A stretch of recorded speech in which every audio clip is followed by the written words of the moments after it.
Hi, folks. We spoke a little bit about this yesterday. The Brazil Supreme Court, Brazilian, I don't know, upheld a ban on Elon Musk's X platform because he refused to bend the knee to the censorship, what they called hate speech or misinformation. They didn't just come for him, though. They cracked down on the people, telling anybody that uses the platform, even by VPN, that they will be fined almost $9,000 a day, U.S. equivalent. I mean, if Kamala wins, it's only a matter of time before it happens, too. She said it out loud. There has to be a responsibility that is placed on these social media sites to understand their power. They are directly speaking to millions and millions of people without any level of oversight or regulation.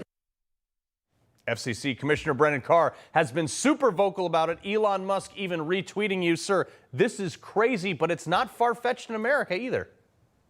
Yeah, what we're seeing in Brazil right now is sort of the tip of the iceberg. They're doing expressly what is taking place just below the surface in countries all across the globe. It's very concerning. You know, some of the headlines would suggest that this was a dispute about a registered agent in Brazil. It's nothing like that. I've read through the full 51-page decision of the justice in Brazil, and he says expressly that he wants to ban X because he's worried that free speech available to the people in Brazil will influence how they will vote in Brazil's upcoming election. He gave expressly, that's the point. Yeah, he pointed expressly to Brexit in 2016 and to President Trump's election here in 2016 as examples of populist outcomes, indicating that he wanted to avoid. This violates Brazil's constitution. There are government officials in Brazil that are standing up against this. They don't necessarily need to reflect the same free speech rights we have in America, but you can't violate Brazilian law and take that out on retribution on companies that are ultimately tied back to the U.S. Right. Well, you know what's crazy is the countries and even Democrats here in America, they're using the notion of, oh, we're just here to censor misinformation, but they try to censor speech, you know, for everything under that guise. RFK tweeted, medical science experts from Harvard have said it perfectly. Roll this. The greatest perpetrator of misinformation during the pandemic has been the United States government. But there's no consequences, and yet they still keep taking down our speech.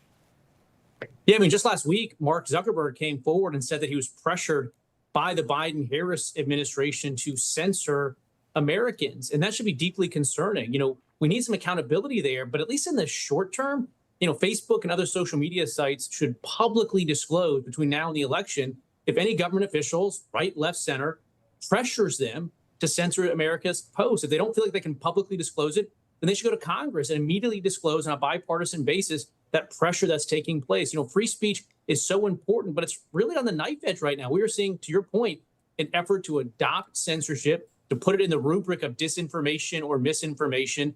But it's concerning. You know, free speech is democracy's check on authoritarianism. And unfortunately, this is a live debate right now. Yeah, but you've seen places like Brazil who don't have the same First Amendment we do. I mean, they can take it away at the drop of a hat. Sir, do you predict that the people will actually, push to change this in Brazil?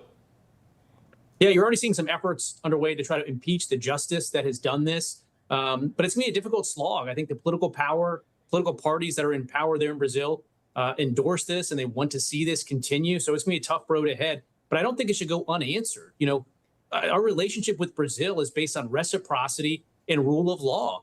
And so I've got really serious concerns that need to be raised and addressed. We just can't continue the status quo. If they're going to go after U.S. companies like that, there needs to be some accountability. Yeah, I concur. Well, FCC Commissioner Brendan Carr, we appreciate you joining us, sir. Thanks. All right.